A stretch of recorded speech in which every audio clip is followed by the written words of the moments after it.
دا ریپورټ د نستعلیق د حجرې ټي وي ته 8 دسمبر شپې په ساوث وزیرستان د مکین سیمه کې د دهشتګردو طرف نه د فوج په یو چیک پوسټ حمله شوې وه، څه په هغه کې د ISPR مطابق تقریباً 14 کسان شهیدان کړي شوي دي.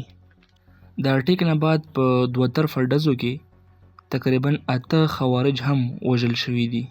د اټیک نه بعد فوج په علاقې کې اپریشن شروع کړی دی او ISPR دا ویلي دي چې د ترهګرو په خلاف به جنگ شروع وي چې تر څو پورې په علاقې کې امن نه وي راغلی.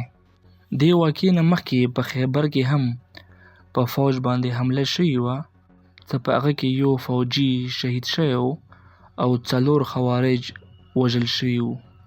د سنټر فار ریسرچ اینډ سیکیورټي سټډیز مطابق د دې کال په اخر کې د دهشتګردۍ په واقعو کې تقریباً 90% اضافه شوي دی. د ریپورټ مطابق ټولې 328 واقعې شوي دي، څه په هغه کې 222 کسان وژل شوي او 615 زخمیان کړي شوي دي او په دې ټولو واقعو کې تقریباً 99% واقعې د بلوچستان او خیبر پختونخوا کې شوي دي. ISPR دا ویلي دي چې پاکستان په دهشتګردو په خلاف جنگ جاري ساتي تر څو څه امن نه وي راغلی. دا ریپورټ د نستعلیق حجرې ټي وي ته